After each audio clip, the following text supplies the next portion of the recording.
Hello, learners. Happy Monday. It is Monday, March 23rd, 2020. I hope you had a really great weekend. It got a little cold yesterday, which kind of stunk, but hopefully it warms up this week, which will be great. I hear tomorrow it's supposed to be sunny, so make sure you get outside to play.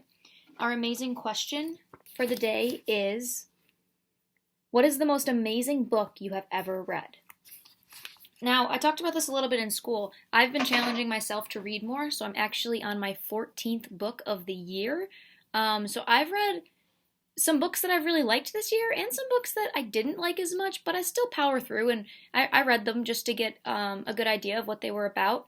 Um, I reread a book that you read in high school called To Kill a Mockingbird.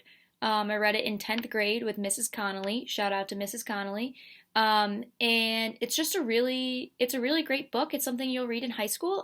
It's a little intense, but I think it's really well written, and I guess that's one of the most amazing books I've ever read. I reread it this year for the first time since 10th grade, and I really appreciated it more.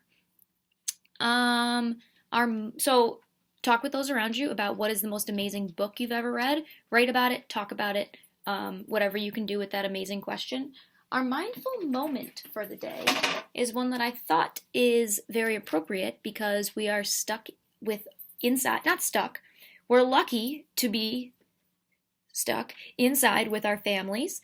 So this is something to do if you have a disagreement with someone, maybe a sibling or a parent or a cousin or an aunt or an uncle. Something we can do if we get into a disagreement, because sometimes when we are in close quarters or close proximity with people for extended periods of time, we can begin to irritate one another. So, this is what you're going to do. It says, it's called Three Things in Common.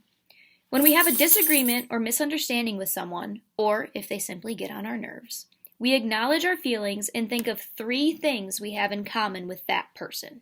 Okay? So the first thing you do is you think of someone with whom you've had a disagreement or someone who has got on your nerves. Then you think about how you feel about him or her.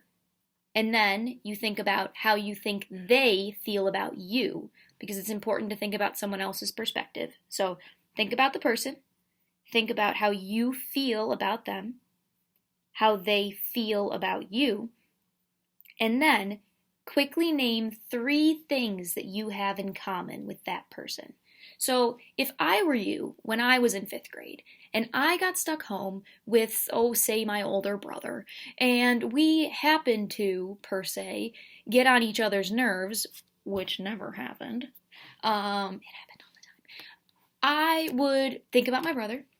I'd think about how I was feeling, maybe irritated or annoyed, which is a synonym, or upset, or maybe I felt a little targeted, like he was being mean to me. Then I think about how he felt towards me. Maybe I was annoying him, or whatever. I can't think of a specific situation. There's too many to name.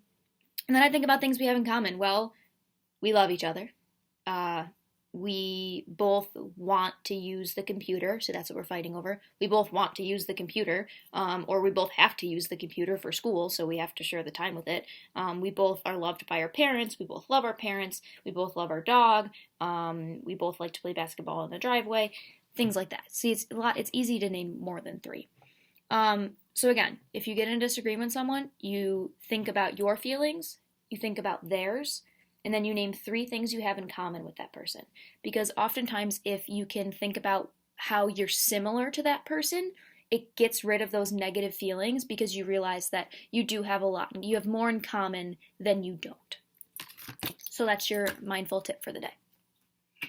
Next, share a highlight or a low light of your weekend with someone around you.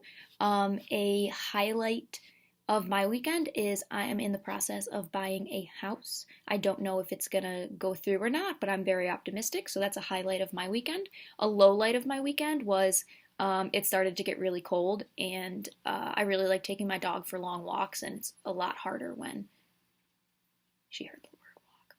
It's a lot harder when it's cold out because I am much wimpier than she is, as you know. You all know I don't like to stand outside in the freezing cold at recess, but I do it.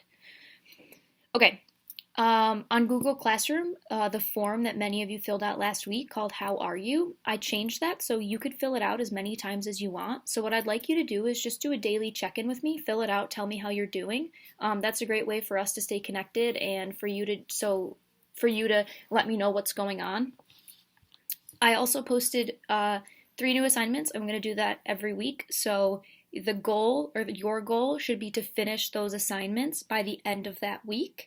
You could use the weekend if you want to, but again, it's the weekend, so you don't have to. So I posted 3 new assignments for this week. One is an opinion writing. We've done a few opinion writings this year. Sorry. We've done a few opinion writings this year. So I gave you 3 questions. Choose from one of those questions and follow the directions. I also posted a challenge math sheet. This is something that's probably going to push your brain a lot, but I want you to give it a try. You can fill it out right in the Google form, or you could print it out, or you could do it on a separate sheet of paper. Make sure you show your work on a separate sheet of paper, though. Always show your work. And the third thing that I posted was, I called it Read, Gist, Summarize. So I want you to choose a book, and then choose a book to read. It's kind of like a book report, but not really. It's skills that we've already done this year. So I want you to choose a book to read, fill out the form, and then the idea is that you'll gist each chapter. And then once you've gisted each chapter, you put those gists together, and it creates a summary for the whole book. You'll have to add an introduction sentence and a concluding sentence, but after that, your gists will turn into a summary. So that's a great way to practice our gisting, coming up with just the important event, the main idea, and then also working on our summary, and work on adding your transition words in there. Jackson's mom suggested that I use Zoom for just some more social interactions between us, which I think was a great suggestion. So I'm going to start Wednesdays at 11:30. Join me on Zoom, and we will do just some games, some community building, whatever I can figure out that's fun that we can do over the computer from a distance, so on and so forth. So Wednesdays at 11:30, I posted the link on Google Classroom so you can click on it. It's the same link that we use for the math Zooms. My essential skill or our essential skill to work on today, I think is collaboration, because moving back to our, if we get on each other's nerves, and how we're stuck with our families a lot, it's all about collaborating and being a good collaborator. When you collaborate, sometimes you don't get your way. You have to compromise, where you give a little, they give a little. You might not get totally what you want, but it's for the best of the community or for everyone. So in these times, you might not, and in life, you might not always get what you want, but you have to think about what's going to benefit everyone, okay? Think about everyone in your house and what everyone in your house needs, and some of the things are different, some of the things are the same, and we can't all get what we want all the time, but we have to try to get everything that we need. So try to collaborate and work together with your family and those around you in order to make this the best time that it can be. And I'm going to leave you with a story cube. Look at this one. Ooh, it is a moon.